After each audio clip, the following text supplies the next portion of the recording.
Let's look a little bit more broadly at the budget. It's a week since it was handed down now. The dust has settled and we see where the political argument has landed. We also see a few polls. Our political editor, Andrew Clennell, joins me here at the desk. Andrew, good to see you. Polls are pretty interesting on this, but look, I haven't seen a budget bounce for any government in a long time.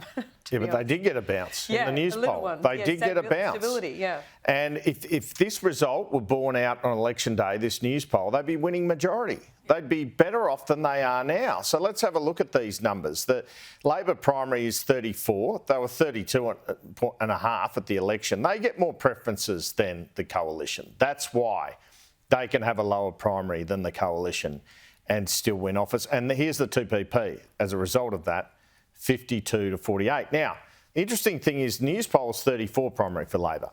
Resolve is 29. Well, that's a loss. So I'm going with Newspoll, frankly. But I think what is also interesting here, they had a big bang on the cost of living with the energy rebate. Same thing happened at the start of the year. Stage 3 tax cuts rejig. It shows to win the next election, they're going to have a big bang on cost of living ahead of that campaign.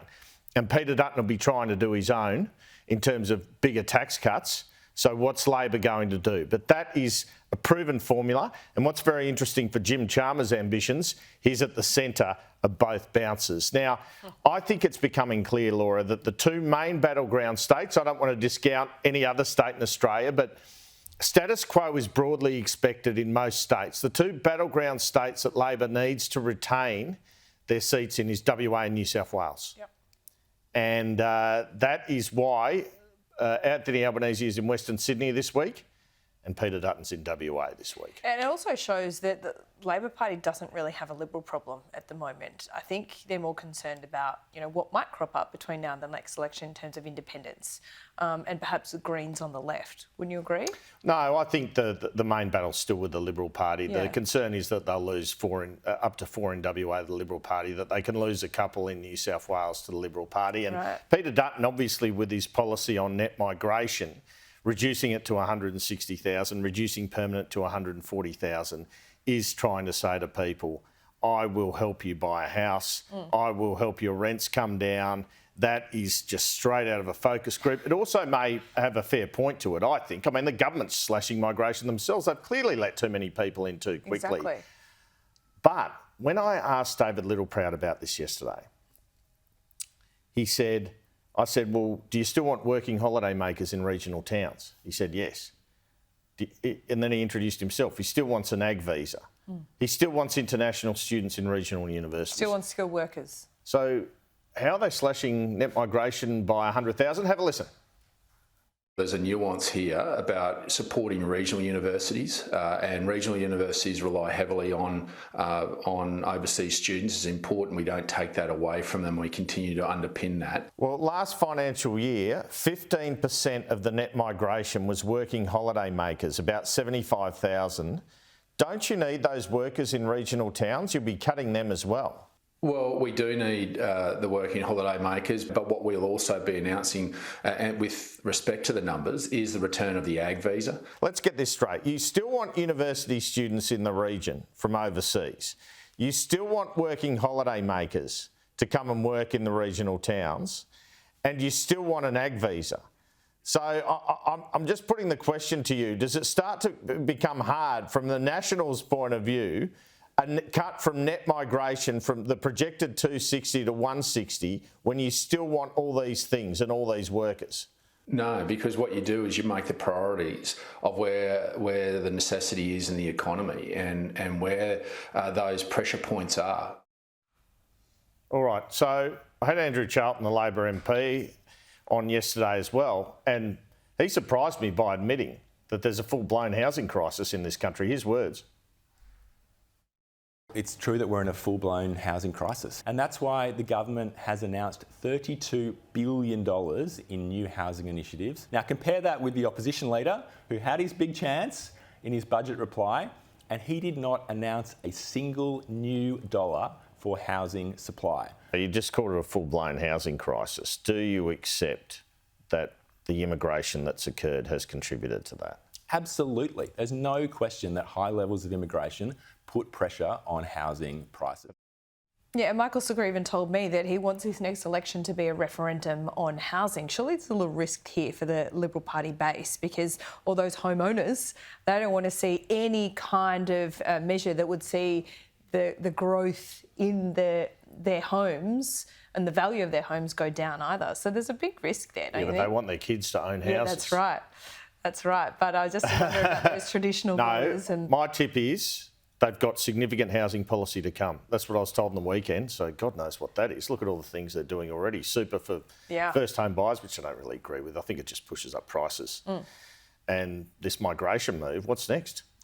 Well, you get on it and let us know. Let's talk about Senator Payman now. She made some controversial comments. She accused Israel of genocide.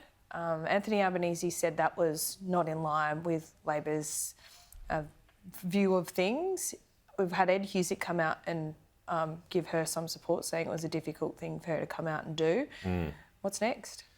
Well, nothing apparently. I mean, as she said, from the river to the sea. That sounds like wiping out Israel. That's the most objectionable thing she said.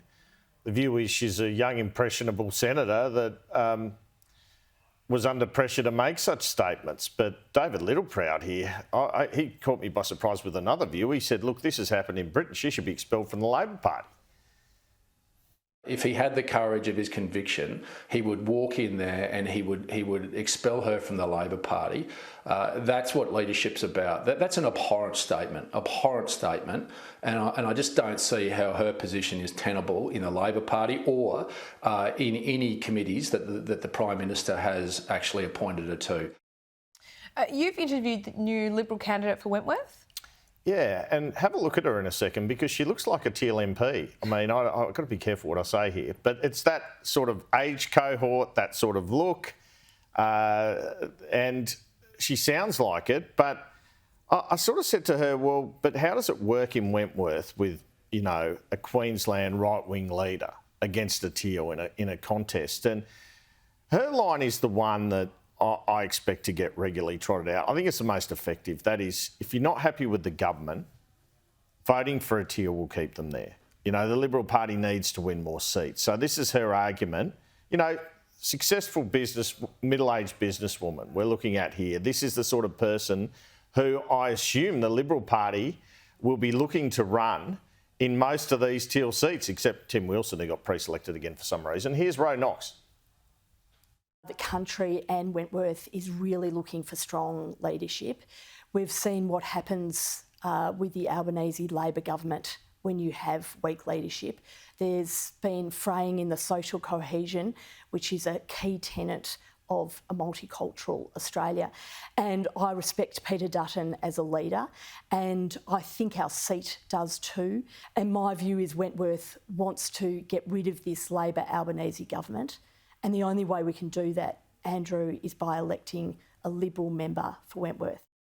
She's got a tough job ahead though, doesn't she? Of all the Teals that have been quite successful and had some cut through, particularly on the economy, Allegra Spender's one of them.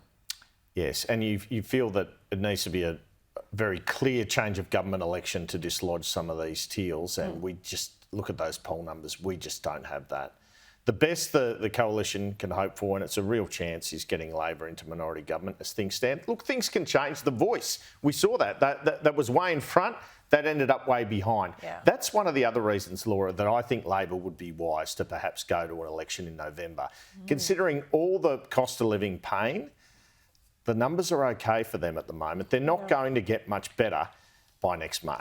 But if you get an interest rate cut, for example, early next year, and then go after, that'd work too, wouldn't it? But how do you guarantee that? I mean, it's going to be a month-by-month proposition.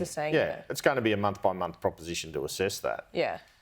But, I mean, the economists. I mean, seriously. I mean, 1 minute last week they were saying no interest rate cut till the middle of the year. And then one unemployment figure, interest rate cut by the end of the year. Okay.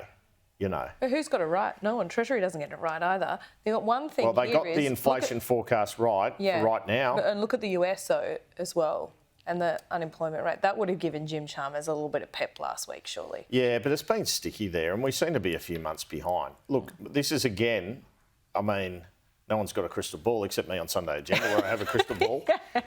I think as things stand now, no certainty around the interest rate cut, you go this year. Well, they've given themselves the option, as That's right, discussed. that's right.